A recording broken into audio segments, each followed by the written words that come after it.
اندلس طارق بن زیاد۔ اسلامی تاریخ میں اندلس کی فتح کے مرکزی کردار طارق بن زیاد کی شخصیت پر اسرار پہلوؤں سے بھرپور ہے۔ ان کی ذاتی زندگی سے متعلق بہت سی کہانیاں اور داستانیں موجود ہیں۔ طارق کی شخصیت کے ساتھ ابتدائی طور پر جو کارنامہ مربوط ہوا وہ عربوں کا مملکت فرانکیا میں داخلے کا خواب پورا ہونا ہے۔ مسلمانوں نے 8ویں صدی عیسوی کے اوائل سے 15ویں صدی عیسوی یعنی 1492 تک تقریباً 800 برس وہاں اپنی حکمرانی کا سکہ چلایا۔ طارق بن زیاد کو اموی خلیفہ الولید بن عبد الملک کے دور میں مراکش میں موسیٰ بن نصیر کی فوج کے ایک کمانڈر کے طور پر جانا گیا۔ اپنی قائدانہ صلاحیتوں کے سبب وہ جلد ہی نظروں میں آ گئے اور انہیں طنجہ شہر کا گورنر بنا دیا گیا۔ البتہ طارق کی شہرت کا بنیادی سبب اندلس اور اس کی فتح سے قبل نگرانی کی کارروائیاں ہیں۔ ان کے نام سے موسوم جبل طارق یعنی جبرالٹر آج بھی تاریخ کے اس عظیم سپہ سالار کی گواہی دیتا ہے۔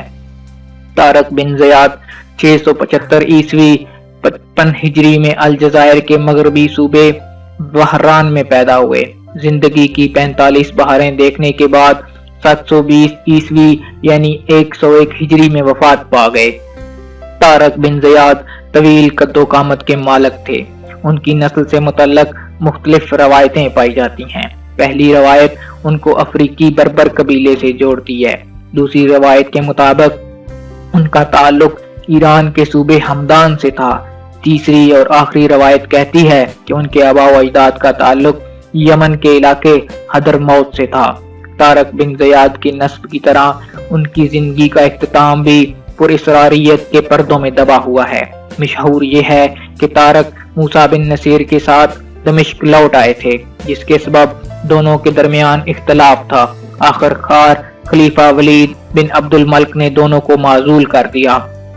کہا جاتا ہے کہ زندگی کے آخری ایام طارق نے قسم پرسی میں گزارے، بلکہ یہاں تک کہ انہیں مساجد کے باہر سوال کرتے ہوئے دیکھا گیا۔ اگر یہ بات درست ہے تو پھر اسے اموی سلطنت کے عظیم سپہ سالار کے ساتھ بہت بڑی ناانصافی کہا جائے گا۔ موسیٰ بن نصیر کے طارق بن زیاد کے ساتھ تعلقات شورش کا شکار رہے۔ موسیٰ نے طارق کے ذریعے مراکش میں کامیابیاں سمیٹیں اور پھر طارق کو بلندی کی طرف جاتا ہوا دیکھ کر حسد محسوس کرنے لگا۔ بعد ازاں اسی کہانی نے افسانوی صورت اختیار کر لی اور دونوں کے درمیان اختلاف کا سبب قیمتی پتھروں سے مرصع سونے کا ایک میز پوش قرار دیا، جس کو حضرت سلیمان علیہ السلام سے منسوب کیا جاتا تھا۔ طارق نے جنگجوؤں کے دوران اسے حاصل کیا تھا اور آخر کار وہ خلیفہ کے محل کی زینت بنا۔ طارق بن زیاد کے حوالے سے یہ بات مشہور ہے کہ انہوں نے اندلس یعنی اسپین کے ساحل پر پہنچ کر اپنی بحری بیڑوں کو آگ لگا دی تھی۔ اس کا مقصد یہ تھا کہ ان کی فوج کے سپاہی واپسی کے بارے میں نہ سوچیں، تاہم اکثر روایات کے مطابق یہ قصہ درست نہیں۔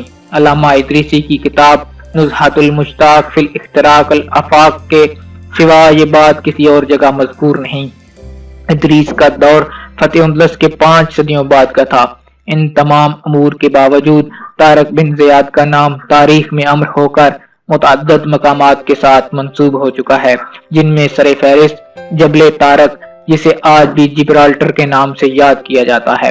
سال 2012 میں برطانیہ کے مرکزی بینک نے جبرالٹر کی حکومت کے لیے 5 پاؤنڈ کا ایک کرنسی نوٹ جاری کیا، جس پر طارق بن زیاد کی تصویر تھی، جو کہ ان کے اس کارنامے کی آج بھی یادگار ہے۔